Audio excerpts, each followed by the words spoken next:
Yes. So in the last class we were discussing about the proteins. Okay. So last class ಯಾರಿಲ್ಲಾಗಿದ್ರಿ or else ಯಾರು miss ಮಾಡ್ಕೊಂಡಿದ್ರ ಇನ್ನೊಮ್ಮೆ ಹೇಳ್ತೀನಿ ನೋಡ್ರಿ proteins ಅಂತಂತಂದ ನೋಡ್ತಾ ಇದ್ವಿ. Proteins means it is a what, it is an organic compound which is formed by the amino acids by the peptide bond. Amino acids ಇದ್ದಿದ್ದು peptide bond form ಮಾಡಿ ಏನು form ಮಾಡ್ತಾವ, ಪ್ರೋಟೀನ್ಸ್ ಅನ್ನ ಫಾರ್ಮ್ ಮಾಡ್ತಾವ.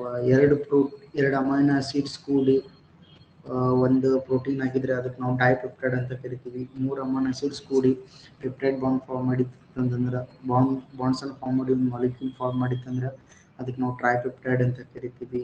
ಆಮೇಲೆ 10 are more than 10 amino acids combine ಆಗಿದ್ದವಪ್ಪ ಅಂತಂದ್ರೆ ಅದಕ್ಕೆ ನಾವು ಏನಂತ ಕರಿತೀವಿ, polypeptide. and the actual meaning of protein is that this protein is what, the polypeptide containing more than 100 amino acids and having the molecular mass of 1000 unit is called as the protein ಅಂತ ಹೇಳ್ತೀವಿ ನಾವು. And these polypeptides are likely to called as the ordinarily and well defined configuration of a protein such as insulin which is containing 51 amino acid ಅಂತ ಕರಿತೀವಿ. So ಹಂಗಂತಂದ್ರ ಈಗ 100 amino acid ಇದ್ರೆ ಮಾತ್ರ ನಾವು ಅದಕ್ಕೆ ಪ್ರೋಟೀನ್ ಅಂತ ಕರಿಬೇಕೇನ್ರಿ ಅಂತ ಕ್ವಶನ್ ಬಂದಾಗ, ಈಗ 100ಕ್ಕಿಂತ ಕಡಿಮೆ ಅಮೈನೋ ಆಸಿಡ್ ಇದ್ರೂ ಕೂಡ ಅದಕ್ಕೆ ನಾವು ಏನಂತ ಕರಿಬಹುದು, ಪ್ರೋಟೀನ್ ಅಂತ ಕರಿಬಹುದು. ಬಟ್ ಅಲ್ಲಿ ಏನಿರ್ಬೇಕಂತಂದ್ರ ಆ ಒಂದು ಅಮೈನೋ ಆಸಿಡ್ ಏನ ಅಮೈನೋ ಆಸಿಡ್ಸ್ ಕಂಬೈನ್ ಆಗಿ ಪಾಲಿಪೆಪ್ಟೈಡ್ ಬಾಂಡ್ ಫಾರ್ಮ್ ಮಾಡಿರ್ತದೆ ಅದೆಲ್ಲ ವೆಲ್ ಡಿಫೈನ್ಡ್ ಕನ್ಫಾರ್ಮೇಶನ್ ಒಳಗೆ ಇರಬೇಕು. ಸೊ ಹಂಗ ಇದ್ರೆ ಮಾತ್ರ ಅದಕ್ಕೆ ನಾವೇನಂತ ಕರಿತೀವಿ, ಪ್ರೋಟೀನ್ ಅಂತ ಕರಿತೀವಿ. ಸೊ ಅದಕ್ಕೆ ಎಕ್ಸಾಂಪಲ್ ಯಾವುದು, ಇನ್ಸುಲಿನ್. ನೆಕ್ಸ್ಟ್ ಪ್ರೋಟೀನ್ ಏನ್ ಮಾಡ್ತಾರ, ಒಂದು ಕ್ಲಾಸಿಫಿಕೇಶನ್ ಮಾಡ್ತಾರ. The proteins are classified based on the two classes based on their molecular shape.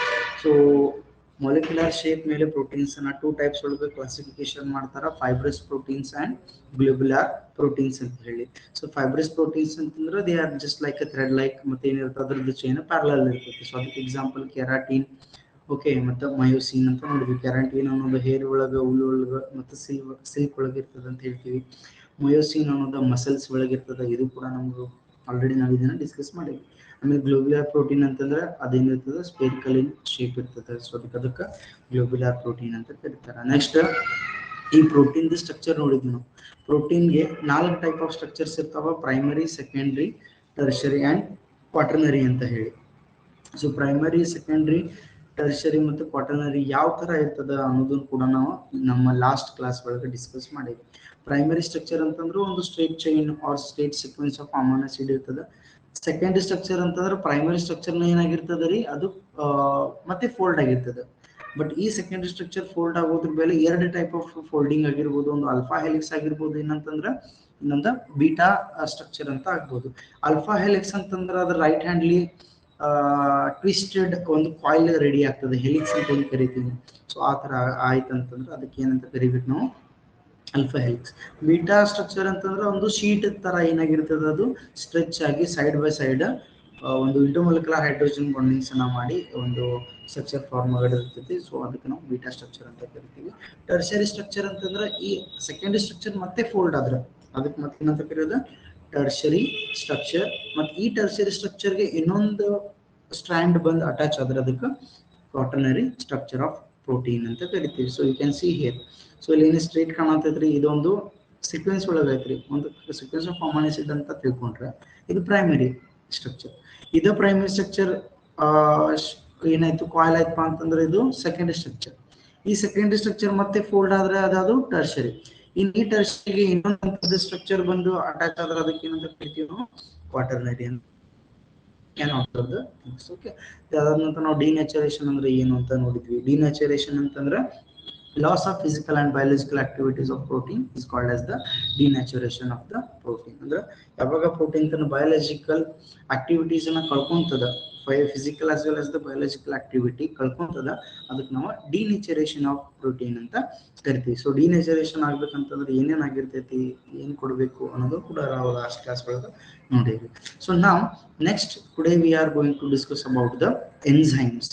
So enzymes ಅಂದ್ರೆ ಏನು, ಇದನ್ನು ಕೂಡ ನಾವು ಏನ್ ಮಾಡೇವಿ, ಬಯಾಲಜಿ ಒಳಗೆ ಬರ್ತದೆ. ಇದನ್ನ ನಾವು structure of atom surface chemistry ಏನ್ ಮಾಡೇವಿ, ಸರ್ಫೇಸ್ ಕೆಮಿಸ್ಟ್ರಿ ಚಾಪ್ಟರ್ ಒಳಗೆ ಆಲ್ರೆಡಿ ಡಿಸ್ಕಸ್ ಮಾಡೇವಿ. ಎನ್ಝೈಮ್ಸ್ ಅಂದ್ರೆ ಏನು, ಎನ್ಝೈಮ್ ವರ್ಕ್ ಯಾವ ಥರ ಆಗ್ತದೆ, ಆಮೇಲೆ ಎನ್ಸೈಮ್ ಆಕ್ಟಿವಿಟಿ ಹೆಂಗಿರ್ತದೆ, ಎನ್ಸೈಮ್ ಮೆಕ್ಯಾನಿಸಮ್ ಹೆಂಗೆ ಆಗ್ತದೆ, ಹೆಂಗೆ ಅದು ಒಂದು ಬಯೋಕೆಮಿಕಲ್ ರಿಯಾಕ್ಷನ್ಸ್ ಅನ್ನ ಕೆಟಲೈಸ್ ಮಾಡ್ತದೆ, ಅದನ್ನು ಕೂಡ ನೋಡಿ.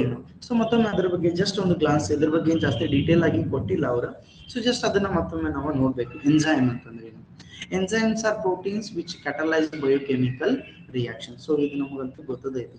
Enzymes are the proteins which catalyze the biochemical reaction. Biochemical reaction ಅಂತಂದ್ರೆ ಏನ ಪ್ಲಾಂಟ್ ಸೆಲ್ ಆಗಿರ್ಬೋದು, ಅನಿಮಲ್ ಸೆಲ್ಸ್ ಆಗಿರ್ಬೋದು, ಇವ್ರೊಳಗೆ ಏನು ಬಯೋಕೆಮಿಕಲ್ ರಿಯಾಕ್ಷನ್ಸ್ ಆಗ್ತಾವ, ಆ ರಿಯಾಕ್ಷನ್ಸ್ ಅನ್ನ ಕ್ಯಾಟಲೈಸ್ ಮಾಡುವಂತ ಕೆಲಸ ಯಾರು ಮಾಡ್ತಾರ ಅಂತಂದ್ರ ಎನ್ಸೈಮ್ಸ್. ಹೆಂಗ ಒಂದು ನಾರ್ಮಲ್ ರಿಯಾಕ್ಷನ್ ಒಳಗೆ ನಾವು ಕ್ಯಾಟಲಿಸ್ಟ್ ಯೂಸ್ ಮಾಡ್ತೀವಿ, ಹಂಗ ಪ್ಲಾಂಟ್ ಬಾಡೀಸ್ ಒಳಗಾಗಿರ್ಬೋದು, ಅನಿಮಲ್ ಬಾಡೀಸ್ ಒಳಗಾಗಿರ್ಬೋದು, ಏನೇನು ಬಯೋಕೆಮಿಕಲ್ ರಿಯಾಕ್ಷನ್ಸ್ ಆಗ್ತಾವ ಆ ಎಲ್ಲ ಬಯೋಕೆಮಿಕಲ್ ರಿಯಾಕ್ಷನ್ಸ್ ಅನ್ನ ಕೆಟಲೈಸ್ ಮಾಡುವಂತ ಕೆಲಸ ಯಾರು ಮಾಡ್ತಾರ ಅಂತಂದ್ರೆ ಎನ್ಸೈಮ್ ಮಾಡ್ತಾರ ಅಂತ ಹೇಳ್ತೀವಿ. That's why this enzymes are the protein. ಮತ್ತು ಇವು ಎನ್ಸೈಮ್ಸ್ ಏನ್ ಇರ್ತಾವ, ಪ್ರೋಟೀನ್ ಇರ್ತಾವ. ಸೊ ನಮ್ಮ ಬಯಾಲಜಿ ಒಳಗೆ ಒಂದು ಸ್ಟೇಟ್ಮೆಂಟ್ ಬರ್ತದ,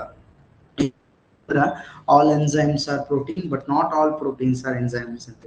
ಸೊ ಎನ್ಸೈಮ್ಸ್ ಅಂತ ಏನ್ ಬರ್ತಾವ ಎಲ್ಲವೂ ಏನಿರ್ತಾವ ಪ್ರೋಟೀನೇ ಇರ್ತಾವ, ಮತ್ತು ಅವು ಏನ್ ಮಾಡ್ತಾವ ಒಂದು ಬಯೋಕೆಮಿಕಲ್ ರಿಯಾಕ್ಷನ್ಸ್ ಅನ್ನ ಕ್ಯಾಟಲೈಸ್ ಮಾಡುವಂತ ಕೆಲಸ ಈ ನಮ್ಮ ಎನ್ಸೈಮ್ಸ್ ಮಾಡ್ತಾವ ಅಂತ ಹೇಳ್ತೀವಿ. Almost all the enzymes are globular protein. Almost all ಎಲ್ಲ ಎನ್ಸೈಮ್ಸ್ ಏನಿದಾವ ಗ್ಲೋಬ್ಯುಲಾರ್ ಪ್ರೋಟೀನ್ಸ್ ಇದಾವೆ. ಗ್ಲೋಬ್ಯುಲಾರ್ ಪ್ರೋಟೀನ್ ಅಂತಂದ್ರೆ ನಾವು ಆಲ್ರೆಡಿ ನೋಡೇವಿ. ಫೈಬ್ರಸ್ ಪ್ರೋಟೀನ್ ಅಂದ್ರೆ ಏನು, ಗ್ಲೋಬ್ಯುಲಾರ್ ಪ್ರೋಟೀನ್ ಅಂದ್ರೆ ಏನು. ಸೊ ಎಲ್ಲ enzymes ಏನಿರ್ತಾವೆ globular protein. So globular protein ಯಾಕೆ ಇರ್ತಾವೆ ಎನ್ಸೈಮ್ಸ್? ಯಾಕಂತಂದ್ರೆ ನಾವು ಇಲ್ಲೇ ಲಾಸ್ಟ್ ನೋಡಿರೋ ಪ್ರಕಾರ ನಮ್ಮ ಈ ಫೈಬ್ರಸ್ ಪ್ರೋಟೀನ್ ಏನಿರ್ತದ, ಈ ಫೈಬ್ರಸ್ ಪ್ರೋಟೀನ್ ಇನ್ಸಾಲ್ಯುಬಲ್, ವಾಟರ್ ಒಳಗೆ ಇನ್ಸಾಲ್ಯುಬಲ್ ಇರ್ತೈತಿ. ಬಟ್ ಗ್ಲೋಬ್ಯುಲಾರ್ ಪ್ರೋಟೀನ್ ಏನಿರ್ತದ್ರಿ, ಅದು ವಾಟರ್ ಒಳಗೆ ಸಾಲ್ಯುಬಲ್ ಇರ್ತೈತಿ. ಸೊ ಈಗ ಪ್ಲಾಂಟ್ ಬಾಡಿ ಆಗಿರ್ಬೋದು, ಅನಿಮಲ್ ಬಾಡಿ ಒಳಗೆ ಈ ಎನ್ಸೈಮ್ ಆಕ್ಷನ್ ಆಗ್ಬೇಕಂತಂದ್ರೆ ವಾಟರ್ ಒಳಗೆ ಸಾಲ್ಯುಬಲ್ ಆಗಲೇಬೇಕು. ಸೊ ಅದಕ್ಕೆ ಆ ಎಲ್ಲ ಪ್ರೋಟೀನ್ಸ್ ಗಿಂತ ಗ್ಲೋಬ್ಯುಲಾರ್ ಪ್ರೋಟೀನ್ಸ್ ಇರ್ತಾವ ಅಂತ ಹೇಳ್ತೀವಿ. Enzymes are very specific for the particular reaction and for a particular substrate. Enzymes ಅನ್ನುವ ಬಹಳಷ್ಟು ಪರ್ಟಿಕ್ಯುಲರ್ ಇರ್ತಾವ್ರಿ. ಒಂದು ಪರ್ಟಿಕ್ಯುಲರ್ ಸಬ್ಸ್ಟ್ರೇಟ್ ಆಗಿರ್ಬೋದು ಮತ್ತು ಪರ್ಟಿಕ್ಯುಲರ್ ರಿಯಾಕ್ಷನ್ಸ್ಗೆ. ಇದಂತೂ ಗೊತ್ತೈತೆ, ನಾವು ಇದಕ್ಕೆ ನಾವು ಸೆಲೆಕ್ಟಿವಿಟಿ ಅಂತ ಕರಿತಿರ್ತೀವಿ. ಇದಂತೂ ನಮಗೂ ಆಲ್ರೆಡಿ ಗೊತ್ತಾಯ್ತಾರೆ. ಸೊ ಒಂದು ಪರ್ಟಿಕ್ಯುಲರ್ ರಿಯಾಕ್ಷನ್ ಐತಿ, ಪರ್ಟಿಕ್ಯುಲರ್ ಒಂದು ಸಬ್ಸ್ಟ್ರೇಟ್ ಇದೆ ಅಂತಂದ್ರೆ ಆ ಪರ್ಟಿಕ್ಯುಲರ್ ಎನ್ಸೈಮ್ ಮಾತ್ರ ಬಂದು ಏನಾಗ್ತದೆ ಅದ್ರ ಮೇಲೆ ಆಕ್ಟ್ ಆಗ್ತದೆ. ಬೇರೆ ಯಾವುದೂ ಎನ್ಸೈಮ್ಸ್ ಬಂದು ಏನಾಗಂಗಿಲ್ಲ ಅದ್ರ ಮೇಲೆ ಆಕ್ಟ್ ಆಗಂಗಿಲ್ಲ, ಆರ್ ಎಲ್ಸ್ ರಿಯಾಕ್ಟ್ ಆಗಂಗಿಲ್ಲ ಅಂತ ಹೇಳ್ತೀವಿ. ಸೊ ಒಂದು ಪರ್ಟಿಕ್ಯುಲರ್ ರಿಯಾಕ್ಷನ್ ಇದ್ರೆ ಒಂದು ಪರ್ಟಿಕ್ಯುಲರ್ ಎನ್ಸೈಮ್ ಮಾತ್ರ ಅಲ್ಲಿ ಆಕ್ಟ್ ಆಗ್ತೈತಿ.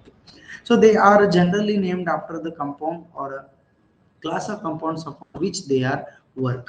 ಸೊ ಈ ಎನ್ಸೈಮ್ ಹೆಸರು ಎದ್ರ ಮೇಲೆ ಕೊಡ್ತಾರ ಅಂತಂದ್ರ, ಈ ಎನ್ಸೈಮ್ ಯಾವ ಕಂಪೌಂಡ್ ಮೇಲೆ ವರ್ಕ್ ಮಾಡ್ತಾವ, ಎದ್ರ ಮೇಲೆ ಆಕ್ಟ್ ಆಗ್ತಾವ, ಸೊ ಆ ಒಂದು ಕಂಪೌಂಡ್ ಮೇಲೆ ಇವ್ರ ಹೆಸರು ಏನ್ ಮಾಡ್ತಾರ, ಎನ್ಸೈಮ್ ಹೆಸರನ್ನ ಇಡ್ತಾರ.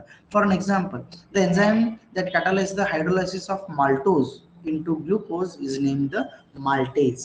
ಸೊ ಈಗ ಒಂದು ನಮ್ಗೆ ಗೊತ್ತೈತ್ರಿ. ಸೊ ಮಾಲ್ಟೋಸ್ ಅನ್ನ ಹೈಡ್ರೋಲೈಸಿಸ್ ಮಾಡಿದಾಗ ನಮ್ಗೆ ಯಾರು ಸಿಗ್ತಾರ, ಗ್ಲೂಕೋಸ್ ಸಿಗ್ತಾರ. ಸೊ ಮಾಲ್ಟೋಸ್ ಅನ್ನ ಹೈಡ್ರೋಲೈಸಿಸ್ ಮಾಡ್ಬೇಕಂದ್ರೆ ಅಲ್ಲಿ ಏನ ಕ್ಯಾಟಲಿಸ್ಟ್ ಯೂಸ್ ಮಾಡ್ತೀವಿ, ಅದ್ರ ಹೆಸರು ಏನ್ರಿ, ಮಾಲ್ಟೇಸ್ ಅಂತ ಹೇಳ್ತೀವಿ. ಸೊ ಈಗ ಇದ್ರ ಹೆಸರು ಮಾಲ್ಟೇಸ್ ಅಂತ ಯಾಕೆ ಬಂತು ಆ ಎನ್ಸೈಮ್ ಯಾಕಂತಂದ್ರ, ಆ ಎನ್ಸೈಮ್ ಏನಾಗತೈತಿ ಮಾಲ್ಟೋಸ್ ಮೇಲೆ ವರ್ಕ್ ಆಗತೈತಿ. ಸೊ ಎನ್ಸೈಮ್ ಯಾವ ಸಬ್ಸ್ಟೆನ್ಸ್ ಮೇಲೆ ವರ್ಕ್ ಆಗ್ತಾವ ಆ ಸಬ್ಸ್ಟೆನ್ಸ್ ಬೇಸಿಸ್ ಮೇಲೆ ಏನ್ ಮಾಡ್ತೇವೆ ನಾವು ನೇಮ್ ಅನ್ನ ಕೊಡ್ತೀವಿ ಅಂತ ಹೇಳ್ತೀವಿ. ಸೊ ಮಾಲ್ಟೋಸ್ ಮೇಲೆ ವರ್ಕ್ ಆಗತೈತಿ. ಸೊ ಅದಕ್ಕೆ ಅದ್ರ ಹೆಸರೇನು maltase ಅಂತ ಹೇಳ್ತೀವಿ. So this is about the introduction about the enzyme. Next, mechanism of enzyme action. So ಇದಂತೂ ನಮಗೆ ಗೊತ್ತೈತ್ರಿ, ಮೆಕ್ಯಾನಿಸಮ್ ಎನ್ಸೈಮ್ ಆಕ್ಷನ್ ಯಾವ ತರ ಆಗ್ತದೆ ಅಂತ ಹೇಳಿ. ಹೌದು, ನಾವು ಸರ್ಫೇಸ್ ಕೆಮಿಸ್ಟ್ರಿ ಒಳಗೆ ಇದನ್ನ ಡೀಟೇಲ್ ಆಗಿ ನೋಡಿದ್ದೇವೆ. Okay, enzymes are needed only in small quantity for a process of the reaction. So ಒಂದು ಬಯೋಕೆಮಿಕಲ್ ರಿಯಾಕ್ಷನ್ಸ್ ಅನ್ನ ನಾವು ಕ್ಯಾಟಲೈಸ್ ಮಾಡ್ಬೇಕಂತಂದ್ರ ನಮಗೆ ಲಾರ್ಜ್ ಕ್ವಾಂಟಿಟಿ ಆಫ್ ಎನ್ಸೈಮ್ಸ್ ಬೇಕಂತೇನಿಲ್ಲ. they are required in a very small portion. Small quantity of enzyme ಇದ್ರೇನು ಸಾಕು, ಅದೇನ್ ಮಾಡ್ತದೆ large quantity of reactions ಕೂಡ ಕ್ಯಾಟಲೈಸ್ ಮಾಡುವಂತ ಕೆಪಾಬಿಲಿಟಿ ಇರ್ತದೆ. ಇದಕ್ಕೆ ನಾವು ಆಕ್ಟಿವಿಟಿ ಅಂತ ಹೇಳ್ತೀವಿ. ಸೊ ಇದನ್ನ ನಾವು ಆಲ್ರೆಡಿ ಡಿಸ್ಕಸ್ ಮಾಡಿದ್ದೈತಿ, ಆಕ್ಟಿವಿಟಿ ಸೆಲೆಕ್ಟಿವಿಟಿ ಅಂತ ಹೇಳ್ತೀವಿ. So enzymes increases the rate of the reaction by increasing the energy of activation. So enzymes ಯಾವ ತರ ಆಕ್ಟ್ ಆಗ್ತಾವ ಅಂತಂದ್ರ, ಒಂದು reaction the activation energy na decrease ಮಾಡ್ತಾವ್ರಿ. What do you mean by energy of activation? So this energy of activation means it is the total energy required to complete the reaction. ಒಂದು reactant ಇದ್ದಿದ್ದ product ಆಗಿ convert ಆಗ್ಬೇಕಂತಂದ್ರೆ total ಏನ್ energy ಬೇಕು ಅದಕ್ಕೆ ಏನಂತ ಕರಿತೀವಿ ನಾವು, energy of activation. So ಈ ಎನ್ಸೈಮ್ ಏನ್ ಮಾಡ್ತೈತ್ರಿ, ಎನರ್ಜಿ ಆಫ್ ಆಕ್ಟಿವೇಶನ್ ಅನ್ನ ರಿಡ್ಯೂಸ್ ಮಾಡ್ಬಿಡ್ತದೆ. ಅದಕ್ಕೆ ಅದ್ರ ರಿಯಾಕ್ಷನ್ ಏನಾಗ್ಬಿಡ್ತೈತ್ರಿ, ಒಂದು ಫಾಸ್ಟ್ ಆಗಿಬಿಡ್ತದೆ ಅಂತ ಹೇಳ್ತೀವಿ. ಫಾರ್ ಅನ್ ಎಕ್ಸಾಂಪಲ್, ಸೊ ಅದಕ್ಕೊಂದು ಎಕ್ಸಾಂಪಲ್ ಕೊಡ್ತಾರೆ.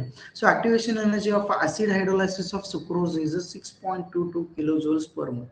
ಸೊ ನಾವೀಗ ಸುಕ್ರೋಸ್ದ ಆಸಿಡ್ ಹೈಡ್ರೋಲೈಸಿಸ್ ಮಾಡ್ಬೇಕಂತಂದ್ರೆ ಅದರದ ಆಕ್ಟಿವೇಶನ್ ಎನರ್ಜಿ ಎಷ್ಟು ಇರ್ತದೆ, 6.22 kilo Jules per mole. While the activation energy is only 2.18 kilojoules per mole when hydrolyzed by the enzyme sucrase. So sucrose ಅನ್ನ ಹಂಗ ನಾವು hydrolysis ಮಾಡಕ್ ಹೋದ್ರೆ ಅದಕ್ಕೆ ಆಕ್ಟಿವೇಶನ್ ಎನರ್ಜಿ ಎಷ್ಟು ಬೇಕ್ರಿ, 6.22 kilojoules per mole ಬೇಕು. ಬಟ್ ಅದೇ ಸುಕ್ರೋಸ್ ಅನ್ನ ನಾವು ಸುಕ್ರೇಸ್ ಅನ್ನುವಂತ ಎಂಜೈಮ್ ಪ್ರೆಸೆನ್ಸ್ ಒಳಗೆ ಅದನ್ನ ಹೈಡ್ರೋಲೈಸಿಸ್ ಮಾಡಿದ್ರೆ ಅದಕ್ಕೆ ಅದರದ ಆಕ್ಟಿವೇಶನ್ ಎನರ್ಜಿ ಎಷ್ಟಾಗ್ಬಿಡ್ತದೆ ರೀ, 2.15 kilojoules per mole. ಅಂದ್ರೆ ಇಲ್ಲಿ ಆಕ್ಟಿವೇಶನ್ ಎನರ್ಜಿ ನೋಡ್ಬೋದು ನೀವು 6. Here you can observe ಇಲ್ಲಿ ಎಷ್ಟೈತ್ರಿ, 6.22 kilojoules per mole. ಇದು ವಿದೌಟ್ ಎಂಜೈಮ್. ಬಟ್ ಯಾವಾಗ ಎಂಜೈಮ್ ಇರ್ತದೆ ಅವಾಗ ಎಷ್ಟಾಗ್ತೈತ್ರಿ ಅದರದ್ದು activation energy 2.15 kilojoules per mole. ಅಂದ್ರೆ ಆಕ್ಟಿವೇಶನ್ ಎನರ್ಜಿನ ಈ ನಮ್ಮ ಎಂಜೈಮ್ ಏನ್ ಮಾಡ್ತೈತ್ರಿ, ರಿಡ್ಯೂಸ್ ಮಾಡ್ತದೆ ಅಂತ ಹೇಳ್ತೀವಿ. So this is about the enzyme. So ಇಲ್ಲಿ mechanism of the enzyme action has been discussed in unit 5 surface chemistry. This is we already discussed in our surface chemistry. ಹೌದಿಲ್ರಿ, enzyme ಇರ್ತದೆ, enzyme ಮೇಲೆ ಎರಡು substrate ಬರ್ತಾವ. So enzyme substrate complex ಆಗ್ತದೆ, ಆ enzyme substrate complex ಇದ್ದಿದ್ದ product ಆಗಿ convert ಹೋಗ್ತದೆ, ಎಂಜೈಮ್ ಇದ್ದಂಗೆ ನೋಡಿರ್ತದೆ. ಇದಂತೂ ನಾವು ನೋಡಿದ್ದೆ. ಸೊ ಇದನ್ನ ಡೀಟೇಲ್ ಆಗಿ ಆಲ್ರೆಡಿ ಕಲ್ತಿದ್ದನ ಐತಿ. So this is about the enzymes ಅಂತ ಹೇಳ್ತೀವಿ. Now the next concept is what, hormones. Next is what, hormones. So hormones ಅಂದ್ರೆ ಏನು? A hormone is a chemical substance produced in the body that controls and regulates the activity of certain cells or organs ಅಂತ ಹೇಳ್ತೀವಿ.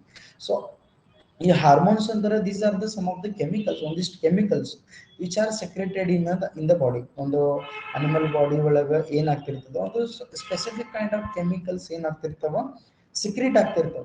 So ಈ secrete ಆಗಿರುವಂತಹ kind of chemicals ಏನ್ ಮಾಡ್ತಾವ ಅಂತಂದ್ರೆ they will regulates the activity of certain cells. ಒಂದಿಷ್ಟು cells ದ ಆಕ್ಟಿವಿಟಿನ ರೆಗ್ಯುಲೇಟ್ ಮಾಡ್ತಾವ.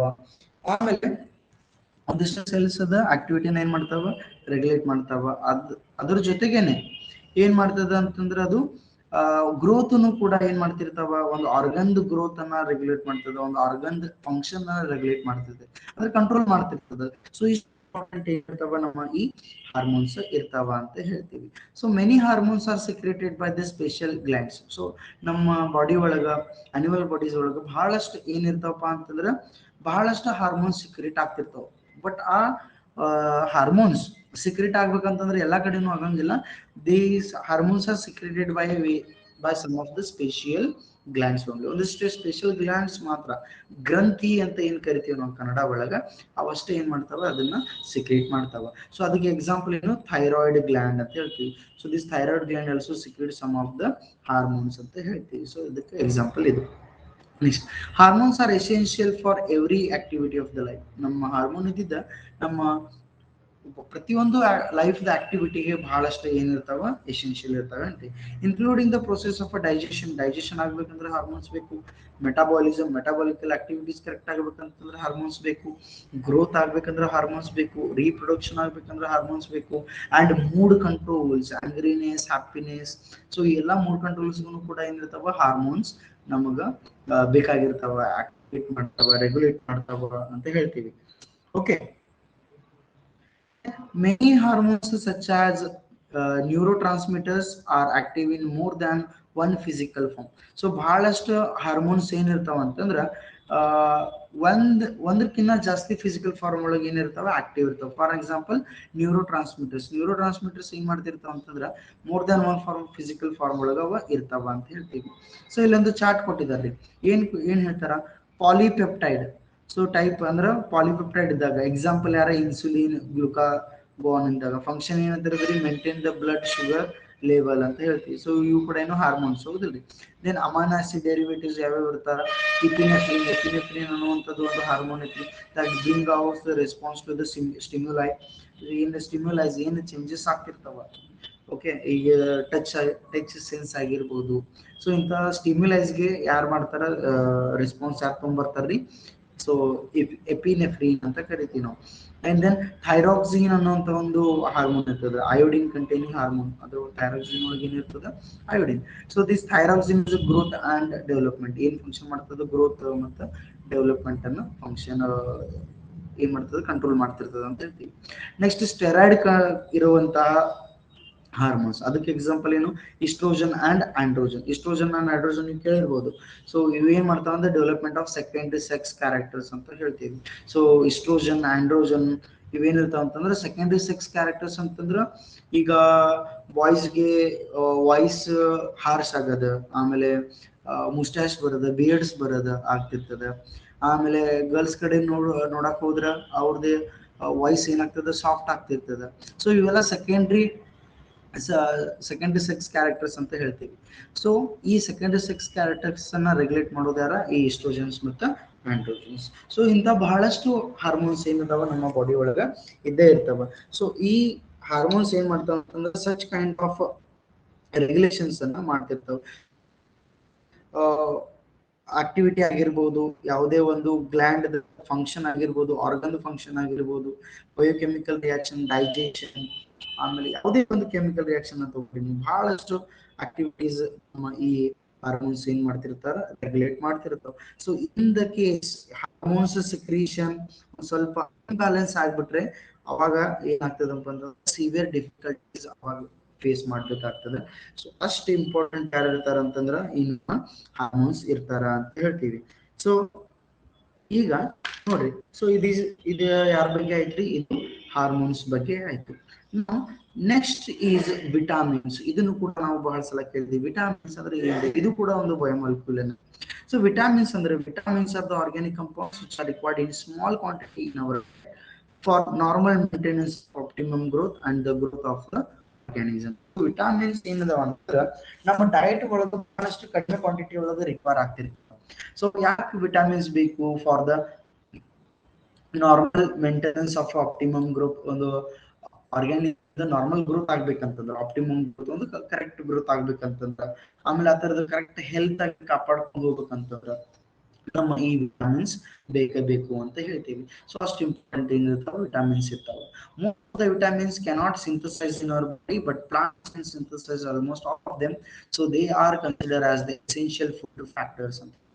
ಸೊ ನಮ್ಮ ಬಾಡಿ ಒಳಗ ಮೋಸ್ಟ್ ಆಫ್ ದ ಏನಾಗಿಲ್ರಿ ವಿಟಾಮಿನ್ಸ್ ಅನ್ನ ನಾವು ಪ್ರಿಪೇರ್ ಮಾಡ್ಲಿಕ್ಕೆ ಬರೋದಿಲ್ಲ, ಬಟ್ ಎಲ್ಲ most of the plants they will produces the vitamins. ಅವು ವಿಟಾಮಿನ್ ಅನ್ನ ಏನ್ ಮಾಡ್ತಾವ, ಪ್ರೊಡ್ಯೂಸ್ ಮಾಡ್ತಾವ. ಸೊ ಅದಕ್ಕ ನಮ್ಮ ಡಯಟ್ ಒಳಗ ಈ ವಿಟಾಮಿನ್ಸ್ ಇರೋದು ಬಹಳ ಮುಖ್ಯವಾಗಿ ಆಗ್ತದ ಅಂತ ಹೇಳ್ತೀವಿ. ಯಾಕಂದ್ರೆ ನಮ್ಮ ಡಯಟ್ ಒಳಗ ಇವು ಇರಬೇಕು. ಯಾಕಂತಂದ್ರೆ ನಮ್ಮ ಬಾಡಿ ನಮ್ಮ ಈಗ ನೀವು ಬಹಳಷ್ಟು ಅಮೈನೋ ಆಸಿಡ್ಸ್ ಅಂತ ನೋಡಿದಾಗ ಅಮೈನೋ ಆಸಿಡ್ಸ್ ಒಳಗೂ ಎರಡು ಇದಾವೆ, essential amino acids and non essential amino acids ಒಳಗೆ. ಸೊ ಅದ್ರೊಳಗೂ ಒಂದಿಷ್ಟು ಅಮೈನೋ ಆಸಿಡ್ಸ್ ನಮ್ಮ ಅನಿಮಲ್ ಪ್ಲಾಂಟ್ಸ್ ಅನಿಮಲ್ ಬಾಡಿ ಏನ್ ಮಾಡ್ತಿತ್ತು, ಆರ್ ಅದನ್ನ ಸಿಂಥಸಿಸ್ ಮಾಡ್ತಿತ್ತು. ಬಟ್ ಯಾವ ಅಮೈನೋ ಆಸಿಡ್ಸ್ ಅನ್ನ ನಮ್ಮ ಬಾಡಿ ಸಿಂಥಸಿಸ್ ಮಾಡಕ್ ಆಗೋದಿಲ್ವೋ ಅವನ್ನ ನಮ್ಮ ಡಯಟ್ ಇಂದಾನೆ ತಗೋಬೇಕು. ಡಯಟ್ ಅಂತಂದ್ರೆ ನಾವು ತಗೊಳ್ಳುವಂತಹ ಆಹಾರದಿಂದ ತಗೊಳ್ಳೇಬೇಕು. ಸೊ ಹಂಗೆ ಸೇಮ್ ವಿಟಾಮಿನ್ಸ್ ಕೂಡ ನಮ್ಮ ಬಾಡಿ ಏನ್ ಮಾಡಂಗಿಲ್ಲ, most of the maximum vitamins ಅನ್ನ ನಮ್ಮ ಬಾಡಿ ಏನ್ ಮಾಡ್ಲಿಕ್ಕೆ ಸಾಧ್ಯ ಇಲ್ರಿ, ಪ್ರಿಪೇರ್ ಮಾಡ್ಲಿಕ್ಕೆ ಸಾಧ್ಯ ಇಲ್ಲ. ಸೊ ಅದಕ್ಕೆ ಆ ವಿಟಾಮಿನ್ಸ್ ಎಲ್ಲ ಮೋಸ್ಟ್ ಆಫ್ ದ ವಿಟಾಮಿನ್ಸ್ ಎಲ್ಲಿರ್ತಾವ ಅಂತಂದ್ರ plants can synthesis almost all of the vitamins, and this vitamins must be essential for our food factors. So ಅದಕ್ಕೆ ನಾವು ತಗೊಳ್ಳುವಂತ ಆಹಾರ ಒಳಗೆ ಈ ವಿಟಾಮಿನ್ಸ್ ಇರಲೇಬೇಕು ಅಂತ ಹೇಳ್ತೀವಿ.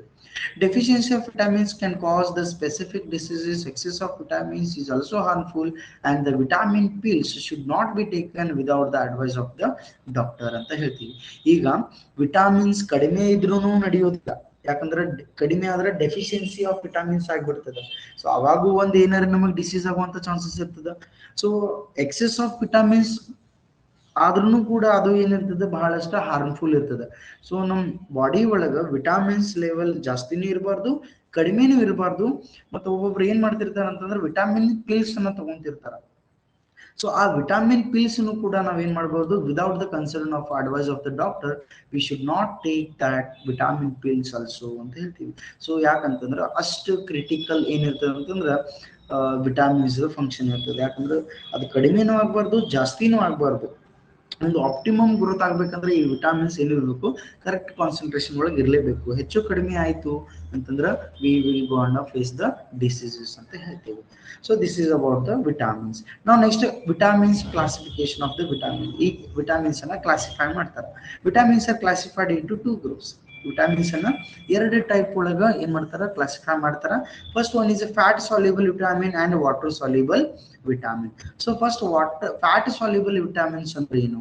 These vitamins are soluble in fat and oils but insoluble in water. ಈ vitamins ಏನಿರ್ತಾವ ಫ್ಯಾಟ್ ಆಗಿರ್ಬೋದು, ಆಯಿಲ್ ಒಳಗೆ ಏನಿರ್ತಾವ ಸಾಲ್ಯುಬಲ್ ಇರ್ತಾವ, ಬಟ್ ಅವು ಏನಿರಂಗಿಲ್ಲ ವಾಟರ್ ಒಳಗ ಇನ್ಸಾಲ್ಯುಬಲ್ ಇರ್ತಾವ. ಸೊ ಅದಕ್ಕೆ ಅವ್ರಿಗೆ ಫ್ಯಾಟ್ ಸಾಲ್ಯುಬಲ್ ವಿಟಮಿನ್ಸ್ ಅಂತ ಕರಿತೀವಿ. So fat soluble vitamins example ಯಾರಾದ್ರು vitamin A, vitamin D, vitamin E and vitamin K. So ಇವೆಲ್ಲ ಏನಿರ್ತಾವ ಫ್ಯಾಟ್ ಸಾಲ್ಯುಬಲ್ ವಿಟಮಿನ್ಸ್ ಅಂತ ಹೇಳ್ತೀವಿ. They are stored in the liver and adipose tissues. Fat storing adipose tissue ಅಂತಂದ್ರೆ ಈಗ fat storing tissues ಏನಿರ್ತಾವಲ್ಲ ಅವ್ರಿಗೆ adipose tissues ಅಂತ ಕರಿತೀವಿ. So ಆ ಅಡಿಪೋಸ್ ಟಿಶ್ಯೂ ಒಳಗ ಲಿವರ್ ಒಳಗ ಈ ನಮ್ಮ ಈ ವಿಟಮಿನ್ಸ್ ಏನಾಗ್ತಿರ್ತಾವ ಸ್ಟೋರ್ ಆಗ್ತಿರ್ತಾವ, vitamin A, D, E and K. So ಯಾಕಂತಂದ್ರೆ ಏನಿರ್ತಾವ ಫ್ಯಾಟ್ ಸಾಲ್ಯುಬಲ್ ವಿಟಮಿನ್ಸ್ ಇರ್ತಾವ ಅಂತ ಹೇಳ್ತೀವಿ. This is the first classification. ನಾವು next water soluble vitamins. Water soluble vitamins ಅಂದ್ರೆ ಏನು? These vitamins are soluble in water but not in the fat. ಇವು vitamins ಏನಿರ್ತಾವ water ಒಳಗೆ ಸಾಲ್ಯುಬಲ್ ಇರ್ತಾವ, ಬಟ್ ಫ್ಯಾಟ್ ಒಳಗೆ ಏನಿರೋದಿಲ್ಲ, ಸಾಲ್ಯುಬಲ್ ಇರಂಗಿಲ್ಲ. ಅದಕ್ಕೆ ಅವ್ರಿಗೆ ವಾಟರ್ ಸಾಲ್ಯುಬಲ್ ವಿಟಮಿನ್ಸ್ ಅಂತ ಕರಿತೀವಿ. Example vitamin B and C. Vitamin B and C ಇವೆರಡು ಏನಿರ್ತಾವ ವಾಟರ್ ಸಾಲ್ಯುಬಲ್ ಇರ್ತಾವ. ಉಳ್ಕದು ಎಲ್ಲ ಏನಿರ್ತಾವ vitamin A, D, E and K ಇವೆರಡು ಏನಿದಾವ ಇವೆಲ್ಲ ಉಳ್ಕಿದ್ವೆಲ್ಲ ಫ್ಯಾಟ್ ಸಾಲ್ಯುಬಲ್ ಇದ್ರೆ ಬಿ ಅಂಡ್ ಸಿ ಇವೆರಡು ಏನಿದಾವ್ರಿ ಇವ ವಾಟರ್ ಸಾಲ್ಯುಬಲ್ ಇದಾವ ಅಂತ ಹೇಳ್ತೀವಿ. Water soluble vitamins must be supplied regularly in the diet because they are readily excreted in urine and cannot be stored in our body. So ಈ B and C vitamins ಅನ್ನ ನಾವ್ ಏನ್ ಮಾಡ್ಬೇಕು, ನಮ್ diet ಒಳಗೆ ರೆಗ್ಯುಲರ್ಲಿ ತಗೊಂತ ಇರಬೇಕು. ಯಾಕಂತಂದ್ರ ನಮ್ ಬಾಡಿ ಒಳಗೆ ಏನ್ ನಾವು ಎಕ್ಸ್ಕ್ರೀಟ್ ಮಾಡ್ತೀವಿ ಯೂರಿನ್ ಅನ್ನ, ಆ ಯೂರಿನ್ ಜೊತೆ ಇದ ಫ್ಯಾಟ್ಸ್ ಇದು ವಾಟರ್ ಸಾಲ್ಯುಬಲ್ ಆಗೋದ್ರಿಂದ ನಾ ಯೂರಿನ್ ಒಳಗೆ ಏನಾಗ್ಬಿಡ್ತೈತ್ರಿ ಇದು ಡಿಸಾಲ್ವ್ ಆಗ್ಬಿಡ್ತೈತಿ. ಸೊ ಅದಕ್ಕೆ ನಮ್ಮ ಬಾಡಿ ಒಳಗೆ ಸ್ಟೋರ್ ಮಾಡಕ್ ಆಗಂಗಿಲ್ಲ ಇದನ್ನ. ಸೊ ಅದಕ್ಕೆ ಈ ಬಿ ಮತ್ತು ಸಿ ವಿಟಮಿನ್ಸ್ ಅನ್ನ ನಾವು ಏನ್ ಮಾಡ್ಬೇಕು ಆಗಾಗ ನಮ್ ಡಯಟ್ ಒಳಗೆ ಇನ್ಕ್ಲೂಡ್ ಮಾಡ್ಕೊಂತ ಇರ್ಬೇಕು. ಬಟ್ ಈ ಫ್ಯಾಟ್ ಸಾಲ್ಯುಬಲ್ ವಿಟಮಿನ್ಸ್ ಏನಾಗ್ತಾವ ಇವು ಬಾಡಿ ಒಳಗೆ ನಾವು ಇದನ್ನ ಸ್ಟೋರ್ ಮಾಡ್ಬೋದು. ಲಿವರ್ ಒಳಗೆ ಮತ್ತೆ ಅಡಿಪೋಸ್ ಟಿಶ್ಯೂ ಒಳಗೆ ಇವು ಏನಾಗ್ತಾವ ಸ್ಟೋರ್ ಆಗ್ತಾವ. ಬಟ್ ಈ ವಾಟರ್ ಸಾಲ್ಯುಬಲ್ ಇದು ವಾಟರ್ ಒಳಗೆ ಸಾಲ್ಯುಬಲ್ ಆಗಿ ಯೂರಿನ್ ಜೊತೆ ಹೊರಗಡೆ ಎಕ್ಸ್ಕ್ರೀಟ್ ಆಗಿ ಹೋಗೋದ್ರಿಂದ ಇವು ಡಯಟ್ ಒಳಗೆ ಇರಲೇಬೇಕು ಅಂತ ಹೇಳ್ತೀವಿ. So these are the two types of vitamins, that is a fat soluble vitamin and water soluble vitamin. So you are having the chart here. So name of a vitamin, vitamin A. Vitamin A ಎಲ್ಲಿ ಇರ್ತದೆ ರೀ? Fish, liver oil, carrots, butter, milk ಇದ್ರೊಳಗೆ vitamin A ಇರ್ತದೆ. Vitamin B one ಎಲ್ಲಿ ಇರ್ತದೆ? Yeast, milk, green vegetables. ಆಮೇಲೆ vitamin ಬಿ6 ಎಲ್ಲಿ ಇರ್ತದೆ? ಬಿ12, ವಿಟಮಿನ್ ಸಿ, ಇದಕ್ಕೆ ಅಸ್ಕಾರ್ಬಿಕ್ ಆಸಿಡ್ ಅಂತಾನೂ ಕೂಡ ಕರಿತೀವಿ ವಿಟಮಿನ್ ಸಿಗೆ. ಸೊ ವಿಟಮಿನ್ ಸಿ ಎಲ್ಲಿರ್ತದೆ? Citrus fruits like lemon, okay, ಸಂತ್ರಿ, ಇವೆಲ್ಲ ಸಿಟ್ರಸ್ ಫ್ರೂಟ್ಸ್. ಯಾವ ಹುಳಿ ಅಂತ ಇರ್ತಾವ ಅದ್ರೊಳಗೆಲ್ಲ ಸಿಟ್ರಸ್ ಇರ್ತದ ಅಂತ ಹೇಳ್ತೀವಿ. ಆಮೇಲೆ vitamin D expose to sunlight, fish ಮತ್ತು ಎಗ್ ಗೋಲ್ಡ್ ಅದ್ರೊಳಗೆ ವಿಟಮಿನ್ ಡಿ ಇರ್ತದೆ. ಸನ್ಲೈಟ್ ಒಳಗೆ ಎಕ್ಸೆಸ್ ಆಫ್ ವಿಟಮಿನ್ ಡಿ ಇರ್ತದೆ. Vitamin E, vitamin K. So ಎಲ್ಲ ವಿಟಮಿನ್ ಒಳಗೆ ವಿಟಮಿನ್ ಬಿ ಮತ್ತು ವಿಟಮಿನ್ ಸಿ ಇವೆರಡ ಏನಿರ್ತಾವ್ರಿ ವಾಟರ್ ಸಾಲ್ಯುಬಲ್ ಇರ್ತಾವ. Vitamin A, vitamin D, vitamin E and K ಇವೆಲ್ಲ ಏನಿರ್ತಾವ ಫ್ಯಾಟ್ ಸಾಲ್ಯುಬಲ್ ಇರ್ತಾವ. ಇವು ಸ್ಟೋರ್ ಆಗ್ಬೋದು, ಬಟ್ ಬಿ ಅಂಡ್ ಸಿ ಏನಂಗಿಲ್ಲ ವಾಟರ್ ಒಳಗೆ ಸ್ಟೋರ್ ಆಗಂಗಿಲ್ಲ. ಯಾಕಂತಂದ್ರೆ ಅವು ವಾಟರ್ ಸಾಲ್ಯುಬಲ್ ಇರ್ತಾವ ಅಂತ ಹೇಳ್ತೀವಿ. So this is what about the our vitamins. So now the last concept of our discussion in this chapter is nucleic acids. So nucleic acids ಅಂದ್ರೂ ಗೊತ್ತು ನಮಗೆ, ಬಯಾಲಜಿ ಒಳಗೆ ಇದನ್ನ ಆಲ್ರೆಡಿ ನಾವು ಕಲ್ತು ಬಿಟ್ಟಿವಿ. ಸೊ the nucleic acids ಅಂದ್ರೆ ಏನು? The nucleus of a living cell is responsible for this transition of inherited character, also called as the hereditary. So hereditary ಅಂತಂದ್ರೆ ಹೇಳಿದಾಗ ಅಂದ್ರೆ ಹೆರಿಡೇಟರಿ ಅಂತಂದ್ರೆ ಜನರೇಷನ್ ಟು ಜನರೇಷನ್ ಏನಾಗ್ತಿರ್ತಾವ ಕ್ಯಾರೆಕ್ಟರ್ಸ್ ಪಾಸ್ ಹಾಕೊಂತ ಹೋಗ್ತಿರ್ತಾವ. So ಈ ಜನರೇಷನ್ ಟು ಜನರೇಷನ್ ಕ್ಯಾರೆಕ್ಟರ್ಸ್ ಯಾಕೆ pass ಆಗ್ತಾವ ಅಂತಂದ್ರ ಸೆಲ್ ಒಳಗೆ ಲಿವಿಂಗ್ ಸೆಲ್ಸ್ ಒಳಗಿರುವಂತಹ ನ್ಯೂಕ್ಲಿಯಸ್ ದಿಂದ, ಓಕೆ, ಇದಂತೂ ಇರ್ತದೆ. ಸೊ ಈಗ ಇದು ಯಾಕೆ ಹಂಗಾಗ್ತದ? The chromosomes are responsible for hereditary and they are made up of proteins and nucleic acids. So ಇದು ಹೆರಿಡೇಟರಿ ಯಾಕೆ ಆಗ್ತದಪ್ಪ ಅಂತಂದ್ರೆ ಅದಕ್ಕೆ ರೆಸ್ಪಾನ್ಸಿಬಲ್ ಯಾರಂತಂದ್ರೆ ಆ ನ್ಯೂಕ್ಲಿಯಸ್ ಒಳಗಿರುವಂತಹ ಕ್ರೋಮೋಸೋಮ್ಸ್ ಅಂದ್ರೆ ಗೊತ್ತೈತ್ರಿ ನಮಗೆ. ಸೊ ಆ ಕ್ರೋಮೋಸೋಮ್ಸ್ ಏನ್ ಮಾಡ್ತಾವ ಅಂತಂದ್ರೆ they are the responsible for the hereditary. ಅಂದ್ರೆ ಏನ್ ಮಾಡ್ತಾವ? This chromosomes contains the information and characters which are pass through generation to generation ಅದು ಏನಾಗ್ತಿರ್ತಾವ ಫ್ಲೋ ಕ್ಯಾರೆಕ್ಟರ್ಸ್ ಅನ್ನ ಫ್ಲೋ ಮಾಡ್ಕೊಂತ ಹೋಗ್ತಿರ್ತದೆ ರೀ. ಸೊ ಈ ಕ್ರೋಮೋಸೋಮ್ ಅದರಿಂದ ಫಾರ್ಮ್ ಆಗಿರ್ತದೆ ಅಂದ್ರೆ it is form by the protein and nucleic acid. Protein ಅಂದ್ರೆ ಗೊತ್ತು, ಪ್ರೋಟೀನ್ ಮತ್ತೆ ನ್ಯೂಕ್ಲಿಕ್ ಆಸಿಡ್ ಕೂಡಿ ಯಾರಾಗಿರ್ತಾರ ಈ ನಮ್ಮ ಕ್ರೋಮೋಸೋಮ್ ಆಗಿರ್ತೈತಿ ಅಂತ ಹೇಳ್ತೀವಿ. ಸೊ ಹಂಗಂದ್ರೆ ನ್ಯೂಕ್ಲಿಕ್ ಆಸಿಡ್ ಅಂದ್ರೆ ಏನ್ರಿ? Nucleic acids are long chain polymers of nucleotides. So they are also called as polynucleotides. So nucleic acid ಅಂತಂದ್ರೆ ಏನಾಗಿರ್ತದ್ರಿ? ಒಂದು ನ್ಯೂಕ್ಲಿಯೋಟೈಡ್ ಒಂದು ಲಾಂಗ್ ಚೈನ್ ಫಾರ್ಮ್ ಮಾಡಿ ಒಂದು ಪಾಲಿಮರ್ ಫಾರ್ಮ್ ಆಗಿರ್ತದೆ. ಅದಕ್ಕೆ ನಾವು ಏನಂತ ಕರಿತೀವಿ? ಪಾಲಿನ್ಯೂಕ್ಲಿಯೋಟೈಡ್. ಅಂದ್ರೆ ಬಹಳಷ್ಟು ನ್ಯೂಕ್ಲಿಯೋಟೈಡ್ಸ್ ಕೂಡಿ ಏನಾಗಿರ್ತದೆ ರೀ? ಒಂದು ನ್ಯೂಕ್ಲಿಕ್ ಆಸಿಡ್ ಆಗಿರ್ತದೆ ಅಂತ ಹೇಳ್ತೀವಿ. So these are mainly of two types. ಇದು ಟೂ ಟೈಪ್ಸ್ ಒಳಗೆ ಇರ್ತದೆ nucleic acids. Deoxyribonucleic acid and ribonucleic acid. Deoxyribonucleic acid ಗೆ ನಾವು DNA ಅಂತ ಕರಿತೀವಿ, ಮತ್ತೆ ರೈಬೋನ್ಯೂಕ್ಲಿಕ್ ಆಸಿಡ್ ಗೆ ನಾವು RNA ಅಂತ ಕರಿತೀವಿ.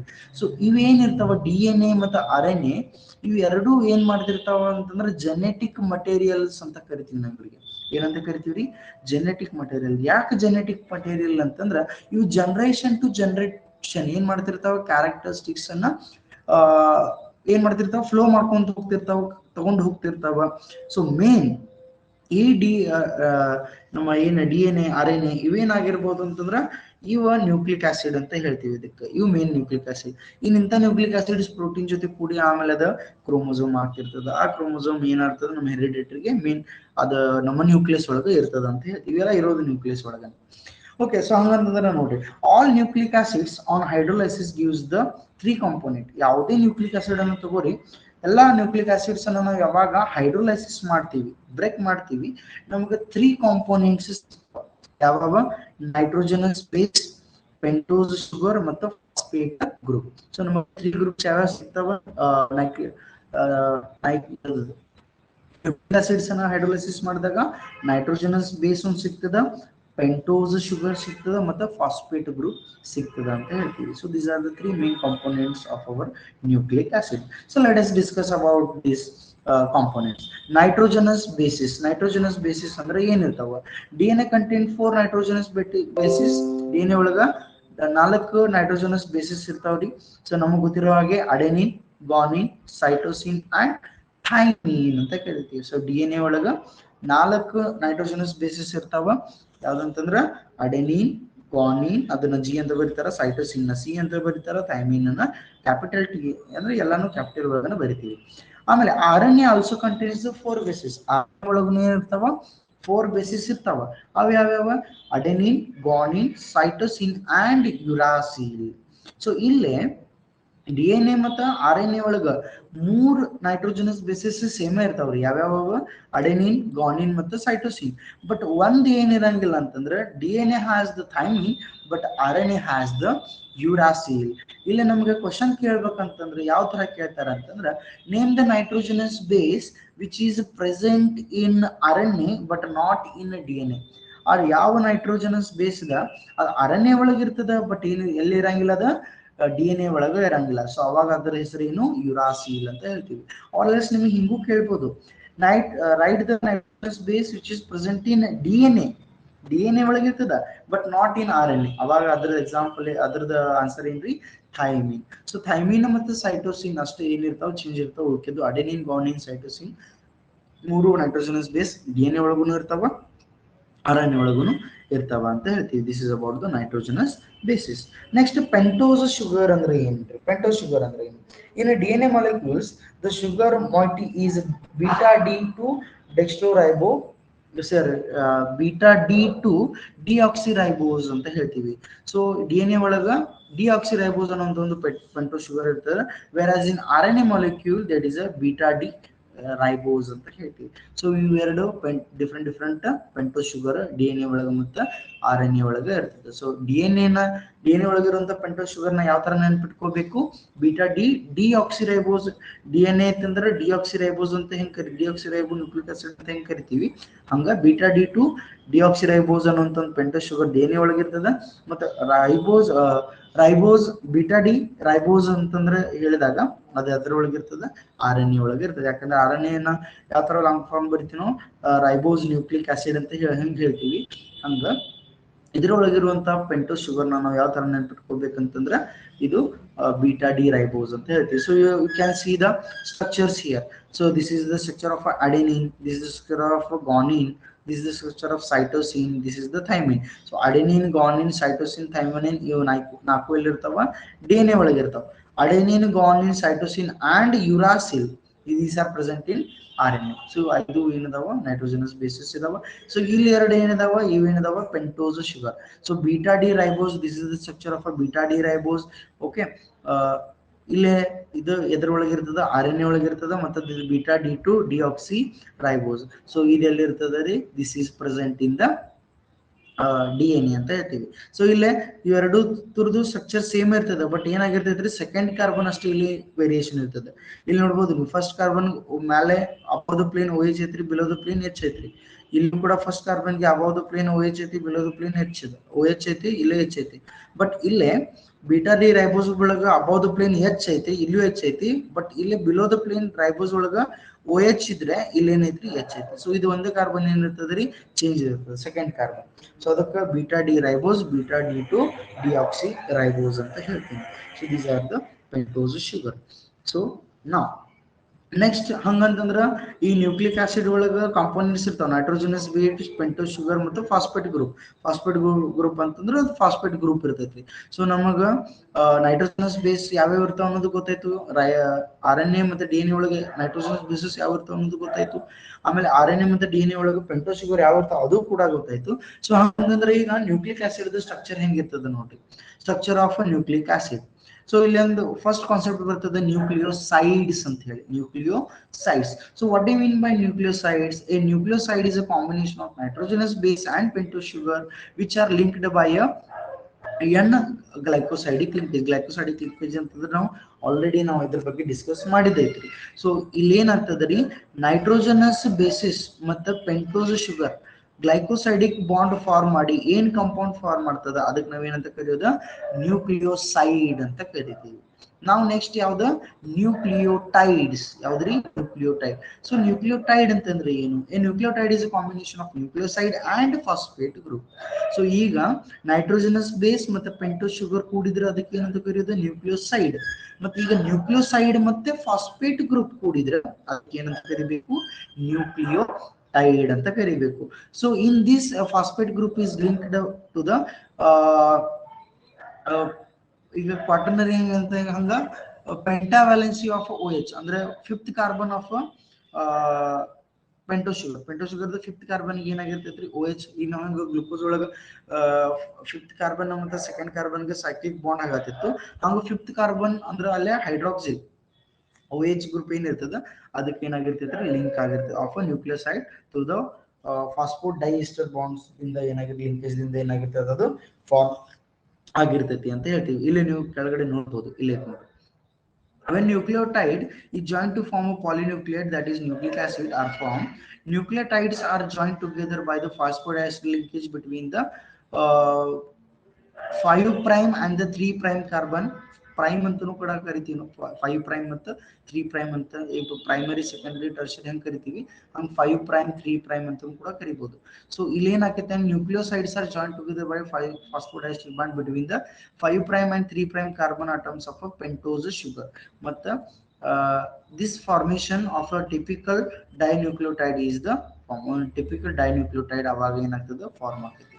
So here you can see, ಇಲ್ಲಿ ನೋಡ್ರಿ, ಇಲ್ಲಿ ಏನದರಿ, ಒಂದು pentose sugar the phosphate group ಐತ್ರಿ.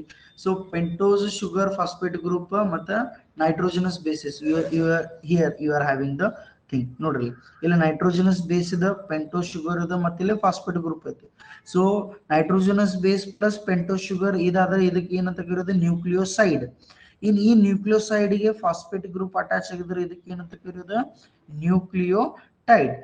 Now, ಈ ನ್ಯೂಕ್ಲಿಯೋಟೈಡ್ಸ್ ಏನಾಗ್ತಾವ, nucleotides are joint together by a phosphodiester bond. You can see here, ಇಲ್ಲಿ ನೋಡ್ರಿ, ಫಾಸ್ಫೋಡೈಎಸ್ಟರ್ ಲಿಂಕೇಜ್. ಈ ಲಿಂಕೇಜ್ ಏನಂತ, ಇಲ್ಲೊಂದು ನ್ಯೂಕ್ಲಿಯೋಟೈಡ್ ಐತ್ರಿ, base nitrogenous base, pentose sugar ಮತ್ತು ಫಾಸ್ಫೇಟ್ ಗ್ರೂಪ್.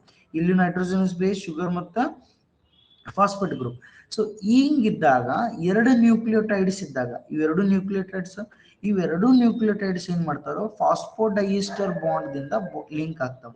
ಸೊ ಅವಾಗ ಈಗ ಇದು ಏನ್ ಫಾರ್ಮ್ ಮಾಡ್ತದಪ್ಪ ಅಂತಂದ್ರೆ, it is A nucleic acid. ನಾವು ಇದು ಕಾಂಬಿನೇಷನ್ ನಾವ್ ಏನಂತ ಕರೆಯೋದು ನ್ಯೂಕ್ಲಿಕ್ ಆಸಿಡ್. ಸೊ ಇಲ್ಲಿ ನೀವು ನೋಡಬಹುದು ಇದ್ರೊಳಗ 3 ಕಾಂಪೋನೆಂಟ್ಸ್ ಇದಾವೆ, ನೈಟ್ರೋಜನಸ್ ಬೇಸ್ ಇದೆ, ಪೆಂಟೋಸ್ ಶುಗರ್ ಇದೆ, ಮತ್ತೆ ಫಾಸ್ಫೇಟ್ ಗ್ರೂಪ್ ಇದೆ.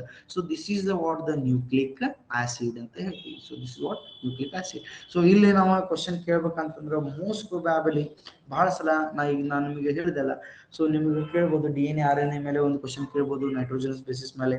ಆಮೇಲೆ ನ್ಯೂಕ್ಲಿಯೋಸೈಡ್ ಅಂದ್ರೆ ಏನು, ನ್ಯೂಕ್ಲಿಯೋಟೈಡ್ ಅಂದ್ರೆ ಏನು, ಇದನ್ನು ಕೂಡ ಏನ್ ಮಾಡಿದಾರೆ ಬಹಳ ಸಲ ಕೇಳಿದಾರ ಅಂತ ಹೇಳ್ತೀವಿ. And last one is what structure of DNA. This is we already discussed. Okay, so ಇಲ್ಲಿ ಏನ್ ಮಾಡ್ತೀವಿ structure ಹೆಂಗಿರ್ತದೆ ಅಂತ ಹೇಳಿ. So first James Valley Watson along with his Francis Crick and Maurice Wilkins proposed the double helix model of the DNA. ಈ DNA model ಇವರು ಕೊಟ್ಟವರಲ್ಲ scientist. Information regarding the sequence of a nucleotide in the chain of a nucleic acid is called as its a primary structure. So ಒಂದು nucleotides ಬಗ್ಗೆ ಏನ್ ನಮಗೆ information ಕೊಟ್ಟಿರ್ತೈತಿ ಅದಕ್ಕೆ ನಾವು primary structure ಅಂತ ಕರಿತೀವಿ. Nucleic acids have the secondary structures also. James Watson and Francis Crick gave the double strand helix structure of a DNA as follows. So ಇದಕ್ಕೆ ನಾವು ವ್ಯಾಟ್ಸನ್ ಅಂಡ್ ಕ್ರಿಕ್ ಮಾಡೆಲ್ ಅಂತಾನೂ ಕೂಡ ಕರಿತೀವಿ. ಇವರಿಬ್ರು ಇದ್ದವ್ರು ಏನ್ ಮಾಡ್ತಾರ, double strand helix structure of DNA ಬಗ್ಗೆ ಏನ್ ಮಾಡ್ತಾರ, ನಮಗೆ ಸ್ಟ್ರಕ್ಚರ್ DNA ಸ್ಟ್ರಕ್ಚರ್ ಹೆಂಗಿರ್ತೈತಿ ಅಂತ ಹೇಳ್ತಾರೆ. DNA is made up of two polynucleotide chains. The backbone is constituted by sugar phosphate and the base is protected inside. So DNA ಏನಾಗಿರ್ತೈತಿ, it is formed by the two polypeptide chain. ಏನ್ ಕಾಣತ್ತವ್ರಿ, ಎರಡು polypeptide chain ದಿಂದ DNA ಏನಾಗಿರ್ತೈತ್ರಿ form ಆಗಿರ್ತದ. ಮತ್ತೆ ಅದರ back ಬೋನ್ ಏನಿರ್ತದ ಅಂತಂದ್ರೆ sugar phosphate ದಿಂದ ಆಗಿರ್ತದ ಅಂತ ಹೇಳ್ತೀವಿ. The two chains have anti-parallel polarity. It means if one chain has the polarity of 5 prime to 3 prime and the other chain has the 3 prime to 5 prime. ಅಂದ್ರೆ ಎರಡು ಏನಿರ್ತಾವ ಅಂತಂದ್ರೆ ಎರಡು ಚೈನ್, ಎರಡು ಪಾಲಿಪೆಪ್ಟೈಡ್ ಚೈನ್ ಏನಿರ್ತಾವ DNA ಒಳಗ ಅವೆರಡು aunty parallel ಇರ್ತಾವ. Aunty parallel ಅಂತಂದ್ರೆ ಒಂದು ಚೈನ್ 5 ಪ್ರೈಮ್ ದಿಂದ 3 ಪ್ರೈಮ್ ಇದ್ರೆ ಇನ್ನೊಂದು ಏನಿರ್ತದ 3 ಪ್ರೈಮ್ ದಿಂದ 5 ಪ್ರೈಮ್ ಗೆ ಇರ್ತದ. ಅಂದ್ರೆ ಆಂಟಿ ಪ್ಯಾರಲಲ್ ರನ್ ಆಗ್ತಿರ್ತಾವ ಅಂತ ಹೇಳ್ತೀವಿ. The bases in two strands are paired through the hydrogen bond. So ಎರಡು ಸ್ಟ್ರಾಂಡ್ ಒಳಗಿರುವಂತಹ ನೈಟ್ರೋಜನಸ್ ಬೇಸಿಸ್ ಅನ್ನ ಹೈಡ್ರೋಜನ್ ಬಾಂಡ್ ಏನ್ ಮಾಡ್ತಾರೆ, ಅದನ್ನ ಬಾಂಡ್ ಮಾಡ್ತಾರೆ ಅಂತ ಹೇಳ್ತೀವಿ. Bonds and the cytosine combines with the guanine by the 3 hydrogen bond. ಇಲ್ಲಿ ಸೈಟೋಸಿನ್ ನೋಡಬಹುದು ನೀವು, ಸೈಟೋಸಿನ್ ಇದ್ದಿದ್ದ ಗ್ವಾನಿನ್ ಜೊತೆ ಕಂಬೈನ್ ಆಗ್ತದೆ by the 3 hydrogen bond and adenine combined with thymine by the 2 hydrogen bond. और ಅದು ನಾವೇನು AT CG ಅಂತ ಕರಿತೀವಿ. ಅಡೆನಿನ್ ಥೈಮಿನ್ ಜೊತೆ ಕಂಬೈನ್ ಆಗ್ತದೆ, ಸೈಟೋಸಿನ್ ಗೈನೋ ಏನಂತ ಕರಿತೀವಿ ಅದಕ್ಕೆ ಸೈಟೋಸಿನ್ ಇದ್ದಿದ್ದ ಗಾನಿನ್ ಜೊತೆ ಏನಾಗ್ತದ ಟ್ರಿಪಲ್ ಬಾಂಡ್ ಫಾರ್ಮ್ ಆಗ್ತದೆ. ಹಂಗ ಅಡೆನಿನ್ ಇದ್ದಿದ್ದ ಥೈಮಿನ್ ಜೊತೆ ಡಬಲ್ ಹೈಡ್ರೋಜನ್ ಬಾಂಡ್ ಮಾಡಿ ಏನ್ ಮಾಡ್ತದ ಬಾಂಡ್ ಆಗಿರ್ತದ ಅಂತ ಹೇಳ್ತೀವಿ. The two strands are called in the right-handed fashion. Each turn of DNA has 3.4 nanometer composed of a 10 base pairs. Hence the distance between the two base pair is a 0.34 nanometers. ಇಲ್ಲಿ ನೋಡಬಹುದು, ಇಲ್ಲಿ ಏನಾಗಿರ್ತೈತ್ರಿ, ಒಂದ್ turn distance ಎಷ್ಟಿರ್ತೈತ್ರಿ 3.4 nanometers ಇರ್ತೈತಿ. So ಆ ಪ್ರತಿ turn ಒಳಗ 10 base pairs ಇರ್ತಾವ. So 10 base pairs ಅಂತಂದ್ರೆ ಪ್ರತಿಯೊಂದು ಎರಡು ಬೇಸ್ ಪೇರ್ಸ್ ಗಳ ನಡುವೆ ಡಿಸ್ಟೆನ್ಸ್ ಎಷ್ಟಿರ್ತದ ಅಂತಂದ್ರೆ 0.34 nanometers ಡಿಸ್ಟೆನ್ಸ್ ಇರ್ತದ ಅಂತ ಹೇಳ್ತೀವಿ. So there are 2 grooves are present. ಈ DNA ಒಳಗ ಏನಿರ್ತಾವ, ಎರಡು ಗ್ರೂವ್ಸ್ ಇರ್ತಾವ. ಒಂದು ಮೇಜರ್ ಗ್ರೂವ್ ಅಂತ ಹೇಳ್ತೀವಿ, ಇನ್ನೊಂದು ಮೈನರ್ ಗ್ರೂವ್ ಅಂತ ಹೇಳ್ತೀವಿ. ಇಲ್ಲಿ ನೋಡಂತಿರಿದು ಮೇಜರ್ ಗ್ರೂವ್, ಇಲ್ಲಿ ನೋಡಂತಿರಿದ minor groove. So there are 2 grooves are there, major groove and minor groove. So the major groove having the width of 2.2 nanometers. Major groove the width ಎಷ್ಟಿರ್ತದೆ 2.2 nanometer ಇದ್ರೆ, ಈ minor groove the width ಎಷ್ಟಿರ್ತದಪ್ಪ ಅಂತಂದ್ರೆ it is having the width of 1.2 nanometer. width ಎಷ್ಟಿರ್ತದೆ ಅದರದ 1.2 nanometer ಇರ್ತದೆ ಅಂತ ಹೇಳ್ತೀವಿ. And the diameter of the DNA is the 2 nanometer. ಈ ಇಡೀ DNA the diameter ಎಷ್ಟಿರ್ತದ 2.2 nanometer ಇರ್ತದ ಅಂತ ಹೇಳ್ತೀವಿ. So this is about the Watson Crick model of the DNA. ನಾವು DNA ಆಯ್ತು, ಈಗ ನೆಕ್ಸ್ಟ್ ಯಾವ್ದು ಸ್ಟ್ರಕ್ಚರ್ ಆಫ್ RNA ಹೆಂಗಿರ್ತದ ಅಂತ ಹೇಳಿ. ಇನ್ನು second structure of RNA, helix are present which are only single standard. RNA ಏನಿರ್ತದ್ರಿ ಅದು ಸಿಂಗಲ್ ಹೆಲಿಕ್ಸ್, ಸಿಂಗಲ್ ಸ್ಟ್ಯಾಂಡರ್ಡ್ಲಿ ಹೆಲಿಕ್ಸ್ ಇರ್ತಾವ ಅಂತ ಹೇಳ್ತೀವಿ. Sometimes they fold back in themselves to form a double helix structure. So this RNA will get themselves fold. ಅದಾಗದ ಏನಾಗ್ತಿದ್ರ ಅದಾಗದ ಅದ fold ಆಗ್ತದ. So ಅದಕ್ಕೆ ಅದ ಅವಾಗ ಅದರದ double helix structure R N ಇಂದ ಬರ್ಬೋದು ಅಂತ ಹೇಳ್ತೀವಿ. So R N A molecules are of three types. R N A ಒಳಗೆ three types of R N A ಇದಾವ. So they perform different functions. So ಈ ಮೂರು ಡಿಫ್ರೆಂಟ್ ಆರ್ ಎನ್ ಎ ಇದ್ರೆ ಆ ಮೂರು different R N A functions ಏನಿದಾವ ಬೇರೆ ಬೇರೆ ಇದಾವೆ. They are named as a messenger R N A, messages ಅನ್ನ ಕಳಿಸೋದು ಎಂ ಆರ್ ಎನ್ ಎ ಅಂತ ಕರಿತೀವಿ. ರೈಬೋಸೋಮಲ್ ಆರ್ ಎನ್ ಎ ಅಂತ ಕರಿತೀವಿ, R R N A. Then transfer R N A, T R N A ಅಂತ ಕರಿತೀವಿ. So there are three types of R N A, M R N A, R R N A and T R N A ಅಂತ ಕರಿತೀವಿ. So ಈ ಮೂರು ತರದ function ಬೇರೆ ಬೇರೆನೇ ಇರ್ತದೆ ಅಂತ ಹೇಳ್ತೀವಿ. Next D N A finger printing. DNA fingerprinting ಅಂದ್ರೆ ಏನು? It is known that the every individual has the unique fingerprint. ನಮ್ಮ ಎಲ್ಲರಿಗೂ ಗೊತ್ತಿರುವಂಗ ನಮ್ಮ ಎವ್ರಿ ಸ್ಪೆಸಿಮನ್ ಫಿಂಗರ್ ಪ್ರಿಂಟಿಂಗ್ ಏನಿರ್ತದೆ ಡಿಫ್ರೆಂಟ್ ಅನ್ನ ಇರ್ತದೆ. So this occurs at the tips of the fingers and have been used for the identification for a long time, but this can be altered by the surgery. So ಈಗೆಲ್ಲರೇ ಏನದೆ ನಾವೇನ್ ಮಾಡ್ಬೋದು, ಈಗ ಒಬ್ಬ person ಅನ್ನ ಕಂಡು ಹಿಡಿಬೇಕಂತಂದ್ರೆ ಮೊದಲೆಲ್ಲ ಏನ್ ಮಾಡ್ತಿದ್ರು, ಫಿಂಗರ್ ಪ್ರಿಂಟಿಂಗ್ ಇಂದ, ಥಂಬ್ ಫಿಂಗರ್ ಪ್ರಿಂಟಿಂಗ್ ಇಂದ ಏನ್ ಮಾಡ್ತಿದ್ರು, ಅದನ್ನ ಐಡೆಂಟಿಫಿಕೇಶನ್ ಮಾಡ್ತಾರ. ಬಟ್ ಇದು ಮೇನ್ ಫಿಂಗರ್ ಪ್ರಿಂಟ್ ಇರೋದಿಲ್ಲ ನಮ್ಮ ಬೆರಳಿನ ಟಿಪ್ಸ್ ಒಳಗೆ, ಟಿಪ್ ತುದಿ ಅಂತ ಏನ್ ಹೇಳ್ತೀವಿ ಅಲ್ಲಿ ಇರ್ತದೆ. ಬಟ್ ಈ ಫಿಂಗರ್ ಪ್ರಿಂಟ್ ಅನ್ನ ನಾವು ಚೇಂಜ್ ಮಾಡ್ಬೋದು ಸರ್ಜರಿ ಮಾಡಿ. ಸೊ ಅವಾಗ ಅಕ್ಯುರೇಸಿ ಬರೋದಿಲ್ಲ. ಸೊ ಅವಾಗ ಏನ್ ಮಾಡ್ಲಿಕ್ಕೆ ಸ್ಟಾರ್ಟ್ ಮಾಡಿದ್ರೆ, A sequence of basis of DNA is also unique for a unique person and information regarding of this is called as the DNA fingerprinting. So ಪ್ರತಿ ಪರ್ಸನ್ಗೆ ಅವ್ರದೇ ಆಗಿರುವಂತ ಒಂದು DNA ಸೀಕ್ವೆನ್ಸ್ ಇರ್ತೈತಿ. ಸೊ ಆ DNA ಸೀಕ್ವೆನ್ಸ್ ನೋಡಿದಾಗ ನಮ್ಗೆ ಗೊತ್ತಾಗ್ಬಿಡ್ತೈತಿ ಇದು ಪರ್ಸನ್ ಯಾರು ಅಂತ ಹೇಳಿ. So each person has their themselves and unique DNA sequence ಅಂತ ಹೇಳ್ತೀವಿ. ಆ DNA ಸೀಕ್ವೆನ್ಸ್ ಏನು ಇನ್ಫಾರ್ಮೇಶನ್ ಕಲೆಕ್ಟ್ ಮಾಡಿರ್ತದ ಅದಕ್ಕೆ ಏನಂತ ಕರಿತೀವಿ ನಾವು, DNA ಫಿಂಗರ್ ಪ್ರಿಂಟಿಂಗ್ ಅಂತ ಹೇಳ್ತೀವಿ. It is same for the every cell and cannot be altered by any known treatment. So ಇದು DNA finger printing, DNA sequence ಏನದ, ಇದೇನಿರ್ತದ ಅಂತಂದ್ರ ಪ್ರತಿಯೊಂದು ಸಬ್ಸ್ಟೆನ್ಸ್ಗೆ, ಆರ್ಗ್ಯಾನಿಸಮ್ಸ್ಗೆ ಏನಿರ್ತಾವ, ಲಿವಿಂಗ್ ಆರ್ಗ್ಯಾನಿಸಮ್ಗೆ ಯುನಿಕ್ ಅನ್ನ ಇರ್ತಾವ. ಸೊ ಇದನ್ನ ನಾವು ಏನ್ ಯಾವುದೇ ಟ್ರೀಟ್ಮೆಂಟ್ ತಗೊಂಡ್ರು ಕೂಡ ಏನ್ ಮಾಡಕ್ ಬರೋದಿಲ್ಲ, ಇದನ್ನ ಚೇಂಜ್ ಮಾಡ್ಲಿಕ್ಕೆ ಬರೋದಿಲ್ಲ ಅಂತ ಹೇಳ್ತೀವಿ. This is about the DNA fingerprinting. So ಆಮೇಲೆ DNA fingerprinting ಯೂಸಸ್ ಏನು? In forensic laboratories for the identification of criminals. So ಯಾವ್ದಾದ್ರ ಒಂದು ಕ್ರೈಮ್ ಸ್ಪಾಟ್ ಒಳಗ ಕ್ರಿಮಿನಲ್ಸ್ ನಮ್ಗೆ ಯಾವ್ದ್ರ ಒಂದು ವಸ್ತು ಸಿಕ್ಕಿತ್ತಂತಂದ್ರ, ವಸ್ತು ಅಂತಂದ್ರೆ ಹೇಳೋಕ್ಕಿಂತ ಏನು, ನಮ್ಗೆ ಸೆಲ್ ಸಿಕ್ಕಿತ್ತಂದ್ರ ಆ ಸೆಲ್ ಒಳಗಿರುವಂತ DNA ದಿಂದ ಅದನ್ನ ನಾವು ಪತ್ತೆ ಹಚ್ಚಬಹುದು ಫಾರೆನ್ಸಿಕ್ ಲ್ಯಾಬೊರೇಟರಿ ಒಳಗ. To determine the parentry of an individuals. So ಒಂದು ಪ್ಯಾರೆಂಟ್ರಿ ಅಂತಂದ್ರ ಈಗ ಮೋಸ್ಟ್ ಆಫ್ ದ ಕೇಸಸ್ ಒಳಗೆ ಏನಾಗ್ತಿರ್ತದೆ, ಈಗ ಯಾವ್ಯಾವ ದೊಡ್ಡ ದೊಡ್ಡ ವ್ಯಕ್ತಿಗಳು ಇರ್ತಾವ, ಅವ್ರ ವ್ಯಕ್ತಿಗಳ ಬಗ್ಗೆ ರೂಮರ್ಸ್ ಆಗ್ಲಿಕ್ಕೆ ಸ್ಟಾರ್ಟ್ ಆಗ್ತಾವ. ಓಕೆ, ನಾನು ಅವ್ರ ಮಗ, ನಾ ಇವ್ರ ಮಗ, ಅವ್ರ ಮಗಳ. ಓಕೆ, ದೊಡ್ಡ ದೊಡ್ಡ ಈಗ ರೀಸೆಂಟ್ಲಿ ನಾವು ಕಲ್ತಿರೋ ನೋಡಿರ್ಬೇಕಂತಂದ್ರ, ಈಗ ನಮ್ಮ ಟೆಸ್ಲಾದ ಓನರ್ ಏನಿದಾರ, ಅವ್ರ ಏನದಂತಂದ್ರೆ ವರ್ಲ್ಡ್ ಒಳಗ ರಿಚೆಸ್ಟ್ ಪರ್ಸನ್ ಇದಾರ್ರಿ. ಓಕೆ, ಮೇ ಬಿ ಥರ್ಡ್ ನಂಬರ್ಗೆ ರಿಚೆಸ್ಟ್ ಪರ್ಸನ್ ಇದಾರ್ರಿ. ಸೊ ಅವ್ರಿಗೆ ಜಸ್ಟಿನ್ ಬೀಬರ್ ಅಂತ ಕೇಳಿರ್ಬೋದು ನೀವೆಲ್ಲರೂ. ಸೊ DNA ಒಳಗೆ ಏನ್ ಬಂದಿತ್ತಪ್ಪ ಅಂತಂದ್ರ, ಜಸ್ಟಿನ್ ಬೀಬರ್ ಅವ್ರ ಮಗ ಅಂತ ಬಂದಿತ್ತದ. ಸೊ ಹಿಂಗ ಯಾರ ಪೇರೆಂಟ್ಸ್ ಏನು ಎತ್ತ, ಸೊ ಗೊತ್ತಾಗ್ಬೇಕಲ್ಲ. ಸೊ ಅದಕ್ಕೆ ಡಿಸ್ಪ್ಯೂಟ್ ಆಗಿರ್ತಾರ, ಏನಾಗಿರ್ತಾರ, ಪೇರೆಂಟ್ಸ್ ಮತ್ತು ಮಕ್ಕಳು ದೂರ ದೂರ ಆಗಿರ್ತಾರ. ಸೊ ಯಾರ ಪೇರೆಂಟ್ಸ್ ಯಾರ ಮಕ್ಕಳವರು, ಸೊ ಗೊತ್ತಾಗ್ಬೇಕಂದ್ರೆ ಅವಾಗ ನಮ್ಗೆ ಈ DNA ಹೆಲ್ಪ್ ಮಾಡ್ತಾ DNA finger printing. To determine the dead bodies in accident by comparing the DNAs of our parents and the children's. ಈಗ ಯಾವ್ದಾರ ಒಂದು ಆಕ್ಸಿಡೆಂಟ್ ಆಗಿತ್ತು, ಡೆಡ್ ಬಾಡಿ ಇತ್ತು, ಅದನ್ನ ನಾವು ಐಡೆಂಟಿಫಿಕೇಶನ್ ಮಾಡ್ಬೇಕಂತಂದ್ರೆ ಪೇರೆಂಟ್ಸ್ ಮತ್ತು ಚಿಲ್ಡ್ರನ್ಸ್ ದ DNA ನ ಅದ್ರ ಜೊತೆ ಏನ್ ಮಾಡ್ತಾರ, ಮ್ಯಾಚ್ ಮಾಡಿ ಡೆಡ್ ಬಾಡಿನ ಐಡೆಂಟಿಫಿಕೇಶನ್ ಮಾಡ್ತಾರ. To identify the racial groups to retry the biological evaluation. So racial groups ಅನ್ನ ಹೇಳಲಿಕ್ಕೇನು ಕೂಡ ನಮ್ಮ DNA ಫಿಂಗರ್ ಪ್ರಿಂಟಿಂಗ್ ಏನ್ ಮಾಡ್ತದ, ಹೆಲ್ಪ್ ಮಾಡ್ತದ ಅಂತ ಹೇಳ್ತೀವಿ. And the last is biological functions of nucleic acids.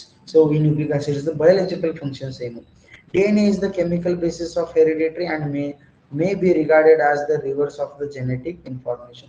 So DNA ಗೆ ನಾವು ಜೆನೆಟಿಕ್ ಇನ್ಫಾರ್ಮೇಶನ್ ಯಾಕಂತಂದ್ರೆ, ನಮ್ಮ ಜೆನೆಟಿಕ್ ಇನ್ಫಾರ್ಮೇಶನ್ ಇರೋದೆಲ್ಲ ಎದ್ರೊಳಗೆ ಇರ್ತದ, DNA ಒಳಗೆ ಇರ್ತದ ಅಂತ ಹೇಳ್ತೀವಿ. DNA is exclusively responsible for maintaining the identity of different species and species of organisms. So different species identification ಮಾಡ್ಲಿಕ್ಕೆ ನಮ್ಮ DNA ಯೂಸ್ ಆಗ್ತದೆ. A DNA molecule is capable of self duplicating during the cell division. So DNA ಏನಾಗ್ತಿರ್ತದೆ ರೀ, cell division ಆಗುವಾಗ it has the capability to replicate ಹೌದು ಅಂತಂದ್ರೆ the ನಂಬರ್ನ increase ಮಾಡ್ಕೊಂತದ ರೀ ಇದು DNA. ಸೊ ಅದಕ್ಕೆ DNA ರೆಪ್ಲಿಕೇಶನ್ ಅಂತ ಕರಿತಿರ್ತೀವಿ. ಸೊ ಸೆಲ್ ಡಿವಿಷನ್ ಆಗುವ DNA ರೆಪ್ಲಿಕೇಶನ್ ಆಗೋದ್ರಿಂದ ಅದ್ರದ್ದು ಗ್ರೋತ್ ಆಕೈತ್ರಿ. And identical DNA strands are transferred to the daughter cells. ಅಂದ್ರೆ ಈ ಸೆಲ್ ಡಿವಿಷನ್ ಆದಾಗ ಏನ್ ಸೆಲ್ಸ್ ಫಾರ್ಮ್ ಆಗ್ತಾವ ಅದಕ್ಕೆ ಡಾಟರ್ ಸೆಲ್ಸ್ ಅಂತ ಕರೀತಾರೆ. ಸೊ ಏನ್ ಪೇರೆಂಟ್ ಸೆಲ್ ಒಳಗೆ ಏನ್ DNA ಸೀಕ್ವೆನ್ಸ್ ಇರ್ತದ ಅದೇ DNA ಸೀಕ್ವೆನ್ಸ್ ಕೂಡ ಇಲ್ಲಿ ಬರ್ತದ್ರಿ ಡಾಟರ್ ಸೆಲ್ಸ್ ಒಳಗೆ ಸೇಮ್ ಸೀಕ್ವೆನ್ಸ್ ಬಂದಿರ್ತದ ಅಂತ ಹೇಳ್ತೀವಿ. Another important functions of nucleic acid is to protein synthesis in the cell ಒಳಗೆ protein synthesis ಮಾಡ್ಬೇಕಂದ್ರೆ ನಮಗೆ then the proteins are synthesized by the various RNA. ಏನ್ ಮಾಡ್ತಾವ proteins ಅನ್ನ synthesis ಮಾಡ್ತಾವ. Molecule in the cell ಅಂದ್ರೆ ಸೆಲ್ ಒಳಗ main protein synthesis ಮಾಡಿದಾರ RNA ಅಂತ ಹೇಳ್ತೀವಿ. But the messages for the synthesis of this particular proteins is present in the DNA. So RNA ಇದ್ದಿದ್ದ ಪ್ರೋಟೀನ್ ಅನ್ನ ಸಿಂಥಸಿಸ್ ಮಾಡಬಹುದು. mRNA, tRNA, rRNA ಯೂಸ್ ಮಾಡ್ಕೊಂಡ RNA ಇದ್ದಿದ್ದು ಪ್ರೋಟೀನ್ ಸಿಂಥಸಿಸ್ ಮಾಡ್ತೈತಿ. ಬಟ್ ಯಾವ ಪ್ರೋಟೀನ್ ಅನ್ನ ಸಿಂಥಸಿಸ್ ಮಾಡ್ಬೇಕು ಅನ್ನುವಂತ ಎಲ್ಲ ಇನ್ಫಾರ್ಮೇಶನ್ ಯಾರ ಕಡೆ ಇರ್ತೈತಿ, DNA ಕಡೆ ಇರ್ತದ ಅಂತ ಹೇಳ್ತೀವಿ. So this much of importance is there in our biological functions by the nucleic acids. So this is your chapter called nucleic biomolecules ಅಂತ ಹೇಳ್ತೀವಿ. ಸೊ ನ್ಯೂಕ್ಲಿಕ್ ಆಸಿಡ್ ಆದ ನಂತರ ಇದಕ್ಕೆ ನಾವು ಏನಂತ ಹೇಳ್ತೀವ್ರಿ, ಇದು ನಮ್ಮ biomolecules. Okay, so I hope ಯಾರಿಗೂ ಏನು ಡೌಟ್ ಇಲ್ಲ ಅಂತ ಅನಿಸ್ತೈತ್ರಿ. ಸೊ ಯಾರಿಗೆ ಏನಾರೇ ಡೌಟ್ ಇದ್ರೆ ಏನ್ ಮಾಡ್ರಿ, ಒಂದ್ ಸ್ವಲ್ಪ ರೆಫರ್ ಮಾಡ್ರಿ. ಓಕೆ, ಗೊತ್ತಾಗ್ಲಿಲ್ಲ ಅಂದ್ರೆ ಬಂದ ಕೇಳ್ರಿ. ಶೋರ್, ಸೊ ಬಂದು ಕೇಳ್ತೀರಿ ಅಂತ ಹೇಳ್ತೀರಿ. ಓಕೆ, ಸೊ ಅದಕ್ಕೆ